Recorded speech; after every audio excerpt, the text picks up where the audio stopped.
I trembled as I checked the camera footage. The image was clear. Holden was pouring something from a small bottle into the water pipe. Karen stood watch, both of them wearing smug smiles. I grabbed a water sample from the kitchen tap and saved the video. These people were poisoning my mother, and I swore they'd pay a heavy price. I'm Jackson Delaney, 34 years old, an accountant living in the small town of Willowbrook Falls, Oregon. I was born and raised here, surrounded by endless pine forests and babbling streams, a peaceful hometown I once thought would always be my sanctuary. Now, I live with my mom in the old wooden house my parents bought when I was still a newborn. My job revolves around dry numbers and balance sheets, nothing worth mentioning, until everything turned upside down. I never imagined I'd have to stand up to a power-hungry tyrant to protect my family, to hold on to the last scraps of happiness we had left. Let me tell you about my family's story, the horrifying events my mother endured because of an HOA president's vendetta. Leave a comment with the number 9 so I know you're ready for the tense twists ahead. Don't forget to like the video and subscribe to the channel so you won't miss what I've been through and how I made them pay. I was watering my mom's precious orchid beds when Karen Vanderbilt's shiny white SUV rolled into our driveway, kicking up clouds of dust. My heart pounded. A wave of unease washed over me. Every time she showed up, the president of the Willowbrook Falls Homeowners Association, I knew trouble wasn't far behind. "Jackson," Karen called through the cracked window. "Those otter statues in the yard need to go immediately. They violate Section 5, Clause 9 of the community rules." I set the watering can down, swallowing my frustration. "They've been here for 9 years, Karen, since my dad passed." She smirked, her eyes icy. "Rules are rules. I've been lenient long enough, but the board's cracking down now. Remove them by Wednesday, or it's $150 per statue." As her SUV backed out, I counted the otter statues, 6 in total, each tied to a warm memory with my dad. If we didn't comply, we'd owe $900 in fines, a sum we couldn't afford with Mom's medical bills piling up. Mom appeared at the door, steadying herself against the frame. Was that Karen again? "Just HOA stuff," I lied, sparing her the worry. Lately she'd been dizzy, and the doctors still hadn't figured out why. That night, I carefully wrapped each statue in newspaper and stored them in the shed. Dad had given Mom one for every wedding anniversary. Now they sat silent in the dark, like the happy days of our family were being buried. Wednesday came. I saw Karen walking the neighborhood, clipboard in hand, inspecting every house. She paused at our yard, nodded with a satisfied air, and jotted something down. By Friday, a new notice arrived. Our mailbox was the wrong color. It had to be repainted sapphire blue from the HOA-approved palette. "It's just a mailbox," I told Mom, brushing paint over it. "Not worth fighting over." But the next week, it was the flower pot hangers. Then the wind chimes on the porch. Then the height of the front yard shrubs.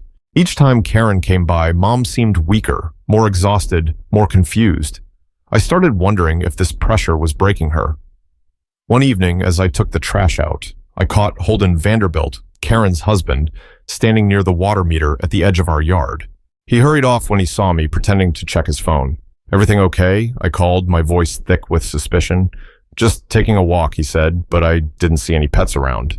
I mentioned it to Savannah Whitlock, our neighbor across the street. "The Vanderbilts don't even have pets," she whispered over the fence. "I'll tell you straight, Karen's targeting anyone who didn't back her at last year's HOA meeting. Your mom was the only one brave enough to speak out against her plan to triple the fees." That night, Mom couldn't keep dinner down.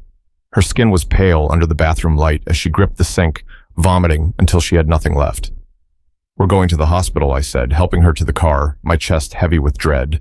The ER doctor ran tests, but couldn't pinpoint a cause.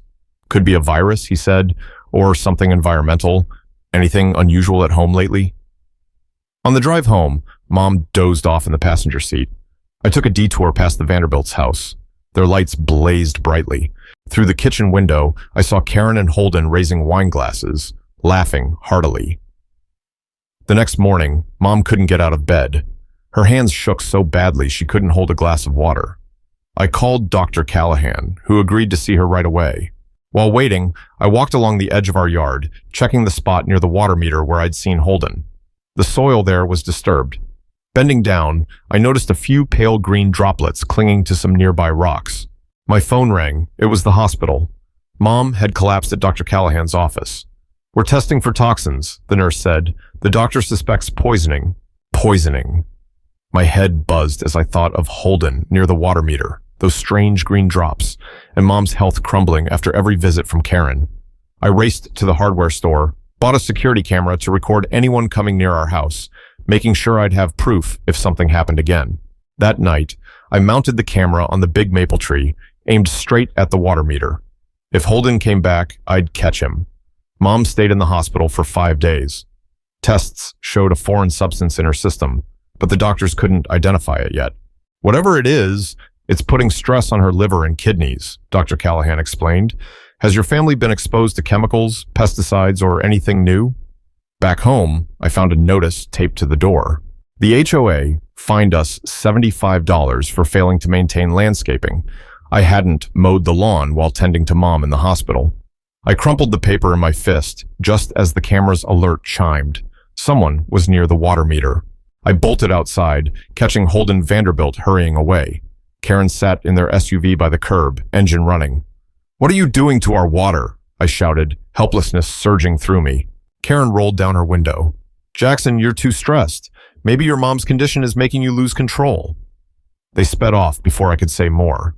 I trembled as I checked the camera footage. The image was clear. Holden poured something from a small bottle into the water line. Karen kept watch, both smirking triumphantly. I took a sample from the kitchen tap and saved the video. These people were poisoning my mother, and I swore they'd pay dearly. The water testing lab looked humble, just a small shop in a strip mall. But the technician, Mattel, took me seriously when I explained my suspicions. Full results take 72 hours, he warned, but I can do a quick check for common substances today. While waiting, I visited Mom in the hospital. Her skin was ghostly pale against the crisp white sheets. Her eyes were sunken, as if life was slipping away. "Everyone in the neighborhood keeps asking about you," I said, forcing a cheerful tone. Savannah brought a box of pastries. Mr. Hudson, 2 houses down, even sent a card. Mom's lips twitched into a faint smile. "Has Karen been causing trouble again?" I squeezed her hand, my chest tightening. "Don't worry about Karen right now, Mom." My phone buzzed with a text from Maddle. "Call me as soon as you can." I stepped into the hallway, heart pounding like it might burst. "What did you find?" I asked, my voice catching. "Ethylene glycol," Matel said, his tone dropping. "Antifreeze. Low concentration. But it's there. I've never seen this in drinking water. You should call the police immediately." I sped to the station with the water sample and video. Sergeant Navarro took my report, but her eyes betrayed doubt. "The footage shows someone near the meter, but not clearly what they're pouring," she said. "The contaminant could have entered the system from other sources." "My mom's in the hospital with organ damage," I protested, frustration boiling over. "Her illness lines up exactly with the Vanderbilts showing up at our water meter. We'll look into it," she promised, but her voice lacked conviction. Still, without solid proof, I left, weighed down by disappointment. At home, another HOA notice was on the door. Unauthorized surveillance equipment must be removed within 36 hours or face a $350 fine. They knew about my camera, proof they'd been watching us for a while. The next day, I installed 4 more hidden cameras in discrete spots. If the Vanderbilts came back, I'd catch them from every angle. At the hospital, Dr. Callahan met me with news about the water sample. "Ethylene glycol poisoning explains your mom's condition. We've adjusted her treatment, but her kidneys may never fully recover. Never fully recover." Those words echoed in my head as I drove home, gripping the steering wheel until my hands ached. They'd stolen my mom's health, and I couldn't let it be for nothing. A voicemail waited on my phone. "Preston Lyle, the HOA treasurer. Jackson, we need to talk about these accusations you're making. The board cares about resident disputes, but baseless claims have consequences." I deleted it instantly and called Bodie, my college roommate turned environmental lawyer. "They're poisoning my mom slowly," I said, fury spilling out. "Enough to make her sick, but not enough to raise alarms right away. They want us gone because she opposed their fee hike." "This is serious, Jackson," Bodie replied. "If the police won't act, we'll find another way. Tell me about Willowbrook Falls infrastructure." For the next 4 hours, we dug through property records, utility contracts, and HOA bylaws. Bodie spotted something big. Unlike most neighborhoods with city water, Willowbrook Falls relied on a private well managed by Blue Flow Solutions. "Look at this," Bodie said, sending me a link. Blueflow filed for Chapter 11 bankruptcy 3 weeks ago. They're restructuring debt and might sell assets. I clicked the link. Their website was outdated, last updated in 2016. Public records showed they held water rights for 5 communities, including mine. More importantly, a recent Business Journal article said they were facing collapse after their CEO's death. What does that mean? I asked, an idea forming. Whoever owns the water rights controls the supply, Bodhi explained. Bodhi, I've got a weird legal question, I said. How much does it cost to buy a failing water company? More than most people have lying around, he admitted, but cheaper than you'd think in bankruptcy. So could I buy it? My heart raced as I voiced the thought. Theoretically, yes, Bodhi said. Water rights are assets, buyable, sellable. But it could drain everything you've got, he warned. I thought of Mom's fading health, the towering medical bills, and Karen's smug grin. I've got savings, my retirement fund, and the house still has value. What's money compared to my mom's life, I said. Jackson, think hard about this. It's a huge move. The next morning, as I prepared to visit Mom, Karen's SUV blocked my driveway. She rolled down her window, smiling like we were old friends. Jackson, the board's worried about your mom. If her health makes it hard to meet neighborhood standards, maybe consider a nursing home. I know a good one, a few towns over. I clenched my fists, blood boiling. My mom's not going anywhere. Oh, Jackson, this community has standards. We've been patient, but violations are piling up. Fines are over $2,100 now. I haven't gotten notices for most of those, I shot back. Karen waved a hand dismissively. They were sent per HOA procedure. If you can't pay, we'll have to lien your house. Right then, I knew this wasn't random harassment. They were systematically trying to force us out. I'll handle the fines, I said, my voice oddly calm. But Karen, you should watch out for the water around here. I hear it's not safe. Her smile faltered for a moment before her car rolled away. At the hospital, Mom had visitors, Savannah and 3 other neighbors who'd clashed with Karen before. We don't buy what the HOA's saying about you and your mom, Savannah said firmly. Karen's gotten worse since she took over. She's obsessed with controlling everything. Has anyone else gotten sick? I asked, probing carefully. They exchanged glances. Not exactly sick, Mr. Hudson said, but my cat dropped dead last month after Karen complained about its meowing. The vet couldn't explain it. I showed them the water test results, but kept the video to myself. I didn't want to drag them into danger. We're with you, Savannah promised. Let us know if you need anything. The next day, Dr. Callahan pulled me aside during my visit with Mom. Her kidneys are down to 30% capacity. She'll need dialysis, maybe a transplant later. I sat in the hospital parking lot, staring into space, a tide of injustice rising inside me. That evening, I visited Mom again. Her skin looked jaundiced under the harsh white lights. Any news about my illness, son? She asked, her voice so faint I had to lean close to hear. I held her hand, unsure how much to say. Before I could answer, Karen Vanderbilt walked in, carrying a small potted plant. I didn't think you'd be here, she said, her voice dripping with fake sweetness. I'm so worried about your mom. I stared at her, suspicion burning. Did she know I'd figured it out, or was she just checking how weak Mom had gotten? Thanks for your kindness, I said evenly, but Mom needs rest. You should go. Karen set the plant down and brushed Mom's foot through the blanket. The whole neighborhood hopes you recover soon, Eleanor. Without you, this place feels empty. After she left, Mom looked at me puzzled. She's odd. Never brought me a plant before. I gripped the bed rail, unease swelling inside. Mom, I need to ask you something important. Do you trust me no matter what happens? Of course, son, she said, her voice weak but certain. I might have to do something big to protect you. It could upset some people. Mom gave a faint smile, her eyes closing from the meds. Your dad used to say, sometimes you have to fight fire with fire. As I left the hospital, my phone buzzed with an email from Bodhi containing contact info for the bankruptcy lawyer handling Blueflow Solutions. The subject line read, "Are you really doing this?" I wasn't sure of anything, except that Karen and her cronies had to pay for what they'd done. How far would they go to keep their perfect neighborhood image? You want to buy Blueflow Solutions? The bankruptcy lawyer stared at me stunned. The company owns 5 deteriorating water systems, including Willowbrook Falls. I nodded firmly, heart racing but voice steady. Yes, that's what I want. Why? The system needs upgrades, I said quickly. They've lagged on permits, and I have personal reasons. He named a price that made me swallow hard. It'd wipe out my savings, retirement fund, and fines, and I'd still need a loan. But the image of Mom frail in her hospital bed flashed in my mind, and I knew I had no other choice. I need 18 days to get the money, I said, heading to my car. Doubts flooded me. Was I crazy? Could I pull this off? My phone buzzed with a hospital text. Mom's kidneys were failing further. All hesitation vanished. The next morning, I applied for a home equity loan and cashed out my retirement fund. The bank teller raised an eyebrow but said nothing. I called work, requesting unpaid leave for a family emergency. While waiting for loan approval, I visited the county records office and pulled every document on Blue Flow Solutions. An older clerk named Marla helped me navigate the system.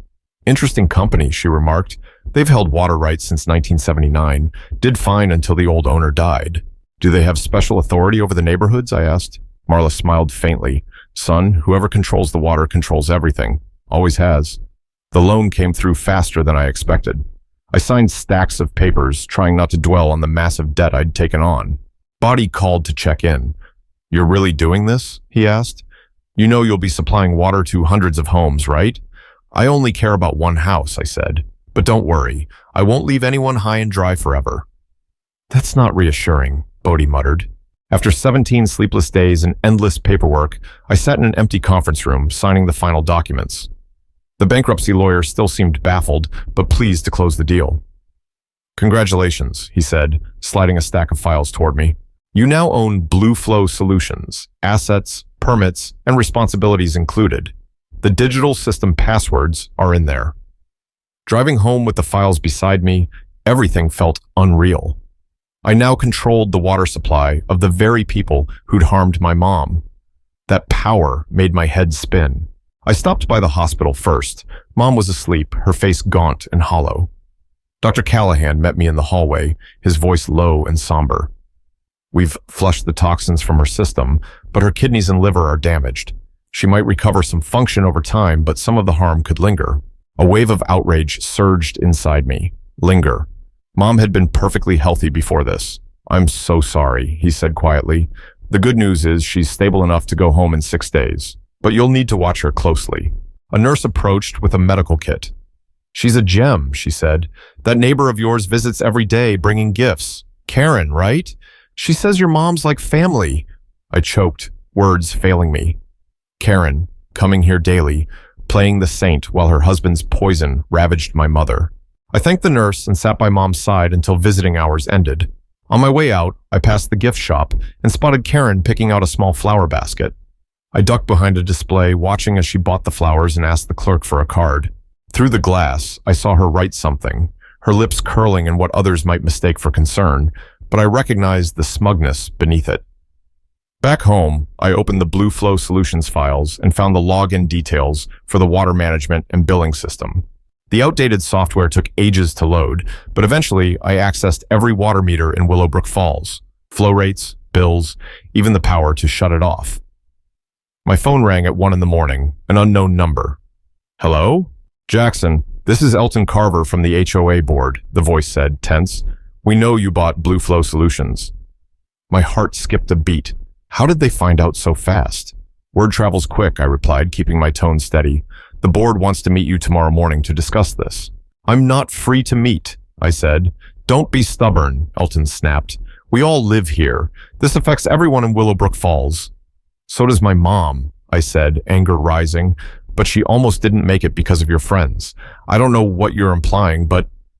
I hung up before he could finish. I stayed up all night studying the water control system. By sunrise, I drafted an official notice to the HOA. Starting today, water rates in Willowbrook Falls would increase by 350% for all residents. As dawn broke, I stepped outside, dropping identical letters into the neighborhood mailbox for every HOA board member. Then, I drove to the small Blue Flow Solutions office, the water company I now owned, and replaced all the locks. Inside, dusty filing cabinets held stacks of old documents. In a folder labeled Willowbrook Falls, I found a gold mine, a contract clause allowing emergency water rate hikes without anyone's approval. My heart pounded. It felt like I'd just grabbed the key to turn the tables. My phone buzzed nonstop all morning. First Preston Lyle, then other board members. I ignored them, letting everything go to voicemail. Only when Karen Vanderbilt's name flashed on the screen did I pick up, my blood boiling, but my voice steady. "What kind of game are you playing?" she snarled over the line. "Just running my company," I replied. "You can't jack up water rates 5 times overnight. That's illegal." "Oh, I can. Clause 4, Section 2 of the original contract. You should read it sometime."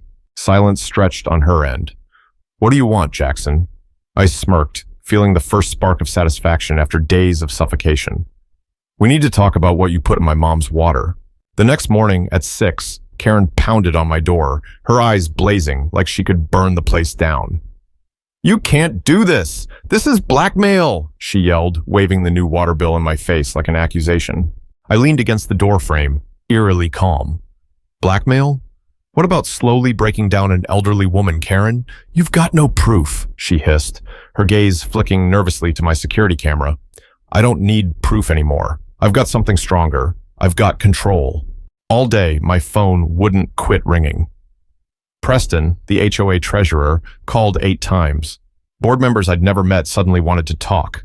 I ignored most, only answering when Preston tried from an unknown number. "This is unacceptable," he stammered over the line. "People can't afford these rates." "I've got terms," I said, my voice hardening with pent-up rage. First, the HOA publicly admits what Karen and Holden did to my mom. Second, they both leave Willowbrook Falls for good. Third, you set up a fund to cover her medical bills, over $300,000 now. That's insane. "We can't admit to something without proof," he shouted. "Then starting tomorrow, I'll cut off water to the whole neighborhood except my house." I checked with 4 lawyers. "It's completely legal." He hung up instantly. Less than half an hour later, Karen sent an emergency group text calling a board meeting that night at the community center. The message branded me a community saboteur holding the water supply hostage. I read it, disgust rising in my chest. I didn't plan to go, but Savannah Whitlock, my neighbor, knocked at 6 in the evening. "You should come," she said, her voice low but firm. "Karen's telling everyone you made up the poisoning story just because you're mad about those otter statue rules." The community center buzzed with noise as I walked in. The air was thick, dozens of eyes locking onto me before falling silent. Karen stood at the front, gripping a whiteboard that read, "Water supply threat," with my photo taped below. "There he is," she declared, "the man who'd plunge our neighborhood into misery over a few petty rules." I stepped forward, fury simmering, but my face composed. "Can I borrow the mic?" I asked, holding out my hand. Karen clutched it tight, but Preston shot her a tense look, forcing her to hand it over. "I bought Blue Flow Solutions for one reason," I said, my voice cracking briefly with emotion. "My mom's been in the hospital over a month. 5 independent labs confirmed antifreeze in our water line. I've got video of Holden Vanderbilt pouring it in while Karen kept watch." Murmurs rippled through the room. Karen snatched the mic back. "Lies. It's all fabricated. He's got no evidence. He's just bitter because we enforced rules everyone follows." "Bitter?" I turned to the crowd, my voice sharp with frustration. Why would I sink my life savings into a water company over some otter statues? "Think about it." Holden shot to his feet. "You're slandering us. We'll sue you." An elderly woman in the back raised her hand. "My cat died suddenly 2 months ago after Karen complained about its noise. The vet said something was off in its blood, but couldn't pinpoint it." Another neighbor stood. "My daughter had stomach pains for 2 weeks after we argued with Karen about our house paint. Switched to bottled water, and she was fine." Karen's face paled. "Nonsense. You're all being manipulated by him." As the meeting dissolved into chaos, I slipped out quietly. Back home, I found my mailbox smashed to pieces, liar spray-painted in red across the garage door. I stood there, heavy-hearted, but the fire of resolve inside me only burned hotter. The next morning, my phone buzzed with a text from an unknown number. "Check your email now." The inbox held just one video attachment, no message.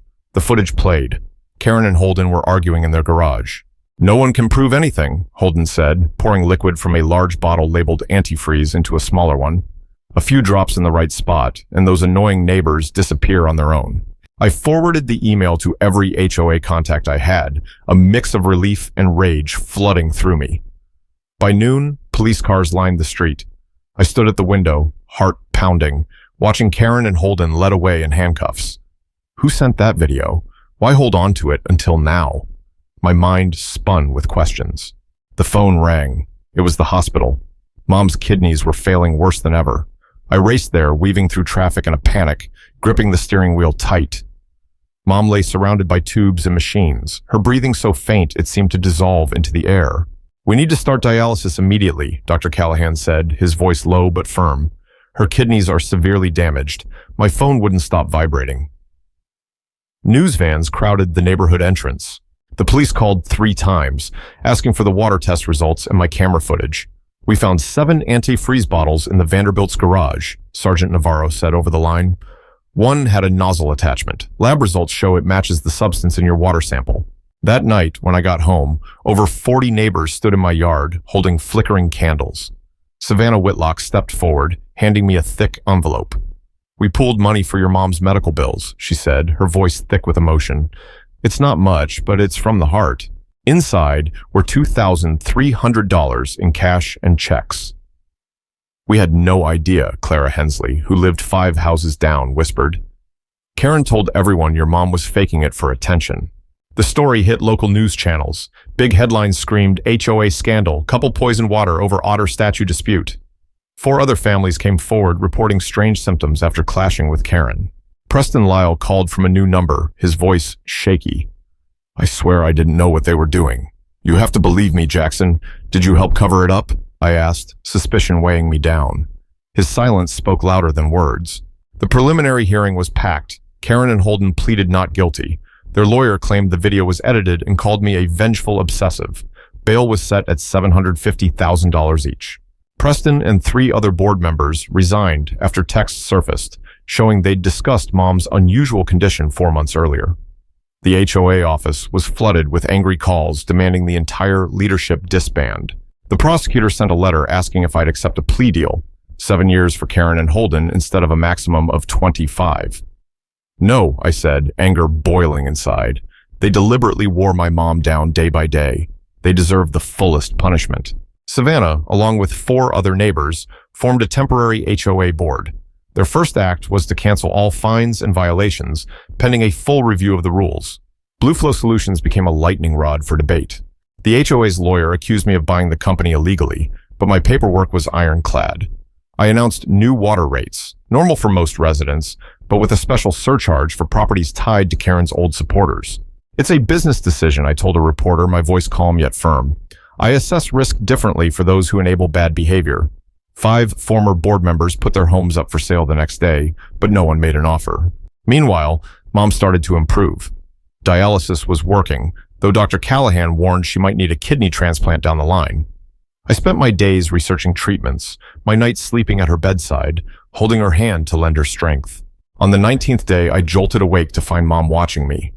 "You look awful," she whispered, a fragile smile crossing her pale face. "I'm doing better than those other folks by a long shot," I replied, forcing a laugh as tears rolled down my cheeks, my heart caught between joy and ache. The next week, police found a notebook in Karen's bedside drawer, detailing every troublemaker she'd targeted over the past 4 years.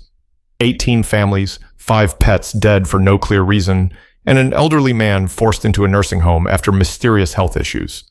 The prosecutor tacked on 16 more charges. Mom came home after 70 days since her collapse. Neighbors lined the street, clapping warmly as our car pulled up. Savannah Whitlock and her husband had cleaned the house, stocked the fridge, and returned the otter statues to the yard, now joined by 15 new ones, donated by the community. "We thought you might want to refresh the collection," Savannah said, her eyes kind.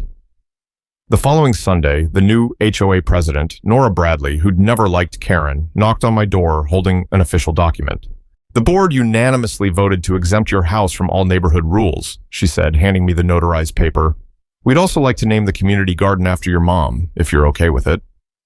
When I told Mom, she hugged me, tears falling silently. 3 months later, Karen and Holden took a plea deal, each getting 15 years in prison plus restitution. During her statement, Mom looked straight at them. "I forgive you both," she said, her voice steady and resolute, "but I'll always remember what you did." I handed over Blue Flow Solutions to a community trust run by Savannah, Nora, and 2 other neighbors. All profits now cover medical costs for Karen's victims. Yesterday, we held the opening ceremony for the Eleanor Delaney Recovery Garden at the community center. Every family brought an otter statue to line the path. I still keep the security cameras running non-stop. Some lessons only need to be learned once to stick forever. What do you think of this story? Jackson Delaney's tale in Willowbrook Falls reflects a raw truth about today's society. Power abuses and injustices can lurk in even the most peaceful-looking communities. Through Jackson's journey, I see the strength of perseverance and family love overcoming adversity, turning helplessness into action. This story also offers a positive takeaway. When faced with hardship, instead of giving in, we can find creative ways to protect our rights and build solidarity with those around us to spark change. That said, let's be clear. This tale is for entertainment and education only, not meant to judge, criticize, or offend any person or group. What do you think of how Jackson handled things? Leave a comment below with your thoughts. Don't forget to like, share, and subscribe to explore more meaningful stories together. Thanks for watching this video all the way through. Wishing you a peaceful day, and I'll see you in the next one.